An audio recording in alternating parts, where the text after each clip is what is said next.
पे मौजूद हैं और ये रेड लाइन बीआरटी जो है उसका प्रोजेक्ट का काम दिन रात चल रहा है।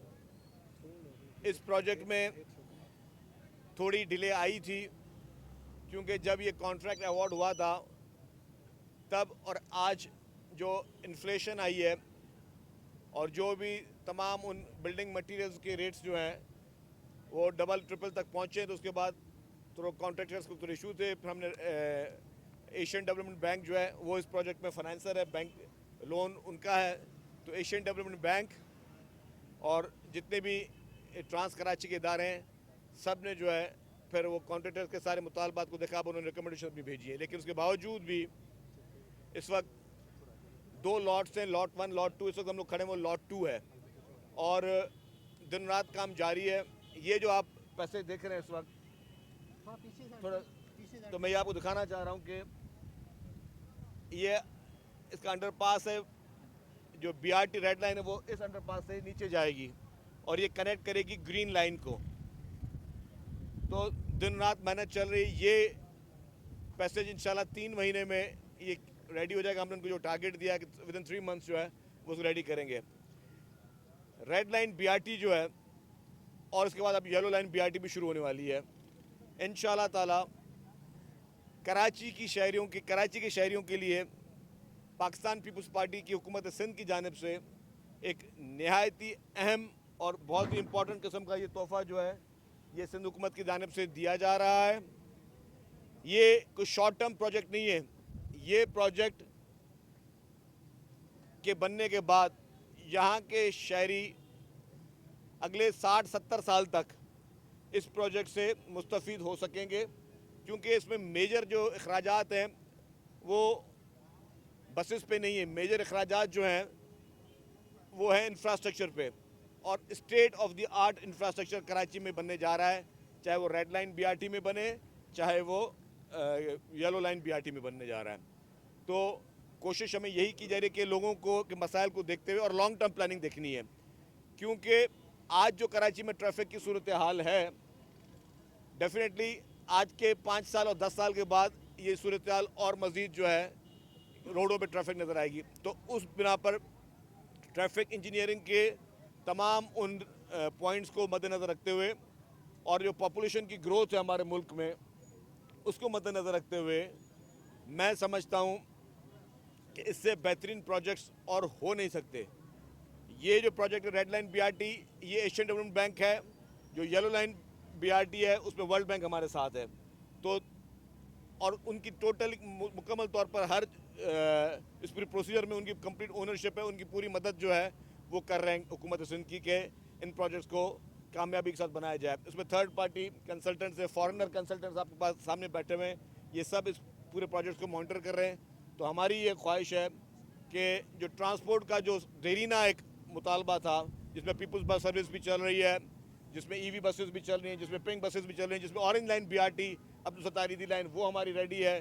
तो अल्हम्दुलिल्लाह ये सारे प्रोजेक्ट्स पाकिस्तान पीपल्स पार्टी की हुकूमत सिंध की जानिब से कराची के आवाम के लिए उनकी सफरी सहूलियात को बेहतर करने के लिए, उनकी मदद करने के लिए, इस मुआशी बहरान में, इस मुआशी महंगाई में उनको सस्ती ट्रांसपोर्ट देने के लिए मैं समझता हूँ कि ये अच्छे और ये फ्लैगशिप प्रोजेक्ट्स हैं जो कि आइंदा नस्लें भी इंशाल्लाह ताला वो इस प्रोजेक्ट से फ़ायदा हासिल कर सकेंगे। शरीफ साहब ये बताएं कि ये जो ट्रांसपोर्ट के मंसूबे हैं इनमें देर क्यों हो रही है, और ये कि ये पूरा जो बीआरटी है ये कब मुकम्मल होगा। और छोटा सा और सवाल है कि जब भी इलेक्शन आती है ये अफवाह होता है कि जो निगरान हुकूमतें बनेंगी वो कोई 3 साल के लिए 4 साल के लिए बनेगी, और लोगों में एक जो है वो ऐसी सूरत हाल पैदा होती है जिससे लोग जो है परेशान हो जाते हैं। पहले मैं ट्रांसपोर्ट की बात करूँगा।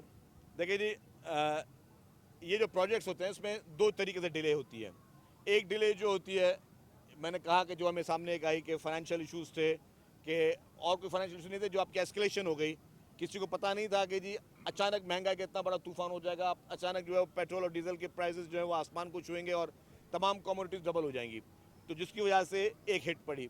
जो सबसे इम्पॉर्टेंट किसी शहरों में काम करने में, डेजर्ट में और शहरों में काम करने का एक फ़र्क है, रूरल एरिया में अर्बन एरिया में काम करने का एक फ़र्क है। अर्बन एरिया में इशू ये कि ये जो आप कॉरिडोर देख रहे हैं, इसके नीचे बिजली के कनेक्शन भी थे, टेलीफोन के कनेक्शन थे, सुई गैस भी, पानी, सीवरेज, तमाम जितनी भी यूटिलिटीज़ हैं, ऑप्टिकल फाइबर सारे इसके नीचे थी। अब उनको रिमूवल करना, अरबों रुपए हुकूमत सिंध ने सिर्फ भरे इन यूटिलिटीज़ को रिमूव करने के लिए, और वो हम देते हैं उन इदारों को। लेट्स सपोज अगर हमें यहाँ पे के इलेक्ट्रिक के पोल्स या उनकी वायरिंग जो है वहाँ से रिमूव करवानी, तो हमने के इलेक्ट्रिक को पैसे भरे, इस तरीके से पीटीसीएल को भरे, सुई गैस को भरे, वाटर बोर्ड को भर रहे हैं, हर एक को भर रहे हैं, सबको भी उनको पैसे देने के लिए आप अपनी यूटिलिटीज़ को यहाँ से ट्रांसफ़र करें, यहाँ से शिफ्ट करें। तो वो जो यूटिलिटी ट्रांसफ़र करना जो है ना, वो बहुत बड़ा मुश्किल काम है। वरना जो हमारा एज पर कॉन्ट्रैक्ट इनको है कि हमें इनको पूरा राइट ऑफ वे देना है, काम शुरू करने से पहले हमें उनको बोला जी ये आपका राइट ऑफ वे, अब आप काम शुरू करें। लेकिन आप अर्बन एरियाज़ में वो कर नहीं सकते। हालांकि कॉन्ट्रैक्ट में वो चीज़ें उस तरह लिखी जाती हैं, अनफॉर्चुनेटली जो कॉन्ट्रैक्ट बनाते हैं हमारे कंसल्टेंट या जो बाकी भी एक्सपर्ट्स होते हैं, वो ये चीज़ों को मद्देनजर नहीं रखते कि आप शहरी इलाकों में ये नहीं कर सकते कि आप जी आप 28 किलोमीटर जो है आपने पूरा राइट ऑफ वे कर दिया, 28 किलोमीटर आपने पूरी चीज़ों को खोद को दे दी। नहीं, हम इसको पैचेस में इसलिए करा रहे हैं कि हमें चीज़ों को ट्रांसफ़र करना है, शिफ्ट करना है, लोगों को तकलीफ भी ना हो। अगर यहाँ से मैं अगर आधा किलोमीटर भी अगर मैं यहाँ पे मैं यूटिलिटीज़ को ट्रांसफ़र कर रहा हूँ, तो मुझे देखना है कि जी यहाँ पे जो लोग रह रहे हैं उनके यूटिलिटीज़ डिस्कनेक्ट ना हो, तो वो इसका बड़ा चैलेंज है। जहाँ तक आपकी दूसरा सवाल था कि केयर टेकर तोल दे सकता है, उसके लिए मैं आपको अर्ज़ कर लूँ, पाकिस्तान पीपल्स पार्टी सिर्फ और सिर्फ एक कानून पर अमल करती है, वो है आईन पाकिस्तान, वो है कॉन्स्टिट्यूशन ऑफ पाकिस्तान। तो जो कॉन्स्टिट्यूशन में कहा है, जो कॉन्स्टिट्यूशन में लिखा है, उसको फॉलो किया जाएगा।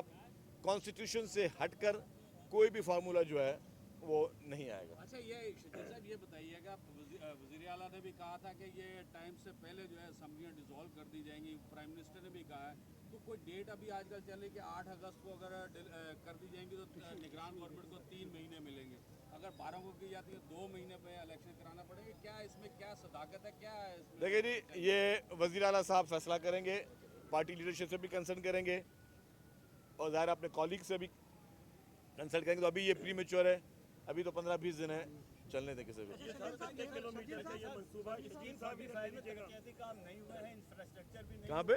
स्कीम 45 में जी। एनडीए की लोगों ने एहतजाज भी किया है। 2019 में दोबारा लॉन्च हुई थी, खत्म हो गया सारा मामला। उस वजह से क्या कहेंगे? प्लान मनसूख किए गए हैं, कल उन्होंने एहतजाज भी देखें जी, मैं आपको बताऊं कि जहाँ पे भी कोई इस तरह के इशूज़ हैं उनको बाकायदा प्रॉपर्ली एड्रेस कर भी रहे हैं, किया जाएगा।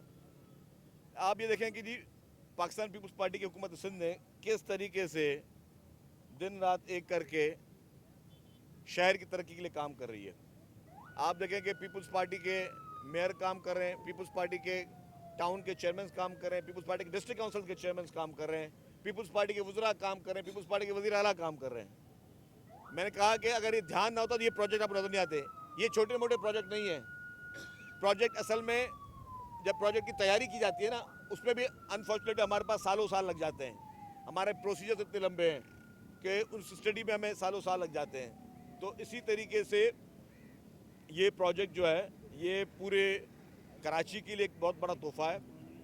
और आपने देखा होगा कि ट्रांसपोर्ट डिपार्टमेंट, आपको नज़र आ रहा होगा कि ट्रांसपोर्ट डिपार्टमेंट अपने पैरों पे खड़े होकर इस वक्त जो है वो कराची के ट्रांसपोर्ट के सोल्यूशंस के लिए दिन रात मेहनत कर रहा है। मेरी पूरी टीम हमारी मेहनत कर रही है। इस वक्त भी ट्रांस कराची के सीईओ बैठे हुए हैं, ट्रांस कराची के पूरी टीम बैठी हुई है, इंजीनियरिंग टीम बैठी हुई है, कंसल्टेंट्स साइट पे बैठे हुए हैं। तो ये एक मैं समझता हूँ कि ये एक बहुत बड़ी नेमत है, अल्लाह का शुक्र है कि अगर आपके पास ऐसी लीडरशिप है जो सर्व करना जानती हो, जो लोगों के इशूज़, कोर इशूज़ को हल करने में दिलचस्पी रखती हो। शर्जील साहब ये बताएंगे कितने किलोमीटर का ये मंसूबा है और कब तक ये आवाम की सहूलत के लिए खोल दिया जाएगा? दूसरा ये सुराब कोर्ट से भी कोई नुमाइश की तरफ कोई मंसूबा है आपका? देखिए जी, इस वक्त आपको पता है कि ये टैंक चौक से स्टार्ट हो रहा है और हम लोग ये यहाँ तक आ रहे हैं और ये टोटल 22 किलोमीटर का ये ट्रैक होगा। इसमें जो है स्टेट ऑफ द आर्ट बस स्टेशंस बनेंगे, बस स्टॉप्स बनेंगे और टैंक चौक से नुमाइश तक का ये पूरा जो प्रोजेक्ट है, इससे ये फिर आगे इसकी कनेक्टिविटी भी बना रहे हैं हम। ठीक है, तो अब हम जितनी भी हमारी BRTs हैं उनकी कनेक्टिविटी बना रहे हैं ताकि कोई भी पैसेंजर है वो उसके बाद एक कार्ड है, उस ऐप के ज़रिए, वो कार्ड के ज़रिए वो जहाँ जाना है उससे पूरे दिन का अपना वो सफ़र करे। हमने जो पीपल्स बस सर्विस में ऐप भी स्टार्ट कर दी है और उस ऐप के ज़रिए अब जो है आपको पता चल सकता है कि आप किस वक्त आपकी बस कहाँ से जा रही है। तो ये बेसिक चीज़ें जिसको हम लोग कर सकते हैं। साहब येलो लाइन मंसूबा आपकी हुकूमत बना रही है, हुकूमत की मुद्दत ख़त्म होने में कुछ दिन ही रह गए हैं, तो क्या समझते हैं कि आपकी हुकूमत इसके मंसूबे की शुरुआत कर पाएगी? दूसरी ये कि एक मुल्क में नई पार्टी भी बनी है, उस हवाले से क्या कहेंगे, क्या सिंध में भी उसके असरात मुरतब होंगे? देखिए जी, मैं आपको बताऊं कि जो येलो लाइन है वो पीपल्स पार्टी ने स्टार्ट की है। जाम सादिक ब्रिज का टेंडर हो चुका है, अब वर्ल्ड बैंक को डॉक्यूमेंट भेज दिए गए हैं, वो जिसको वो फाइनल डॉक्यूमेंट देखेंगे उसके बाद टेंडर अवार्ड कर दिया जाएगा। जो भी पार्टी होगी, जो लोएस्ट होगी, जो जिसकी कारकर्दगी बेहतर होगी, तो वो चीज़ जो है वो उस तरह की जा रही है। जहाँ तक आपने पॉलिटिकल पार्टीज़ की बात की, सियासत करना सबका हक है और रोज़ नई पॉलिटिकल पार्टीज बनती जाती हैं और इलेक्शन में कॉन्टेस्ट करती रहती हैं। मैं समझता हूँ कि लोग इस बार देखेंगे कि बेहतर पैगाम कौन देता है, और बेहतर पैगाम जो है वो सिर्फ पाकिस्तान पीपल्स पार्टी की लीडरशिप दे रही है। वो यूनिटी का पैगाम है, वो इत्तेहाद का पैगाम है, वो पैगाम है जिसमें हम चीख के कह रहे हैं कि कोई अब लसानी सोच ख़त्म करें, कोई फ़िरका वारियत की सोच ख़त्म करें, कोई पोलराइजेशन की सोच ख़त्म करें, कोई मज़ीद डिवीज़न की सोच ख़त्म करें। सिर्फ एक सोच रखें और वो सोच हो कि हमें एक अच्छा पाकिस्तानी बनना है, हमें एक अच्छा और मुहब्ब वतन पाकिस्तानी बनकर इस मुल्क के हर उस इशू को, जिसको हमें हर इशू को अपना इशू समझना होगा। अगर किसी भी महकमे के साथ कोई इशू है तो वो मेरा इशू है, अगर किसी के साथ कोई चैलेंज है तो वो मेरा चैलेंज है। पूरी कौम को जोड़ने का वक्त है और जोड़ने का जो मैसेज है वो पाकिस्तान पीपल्स पार्टी की लीडरशिप दे रही है, तोड़ने का मैसेज जो है बाकी पॉलिटिकल पार्टी दे रही है। ये बताइएगा, क्या दुबई में ये तय पाया कि अगले वज़ीर आज़म बिलावल होंगे या फिर जो है नवाज शरीफ होंगे?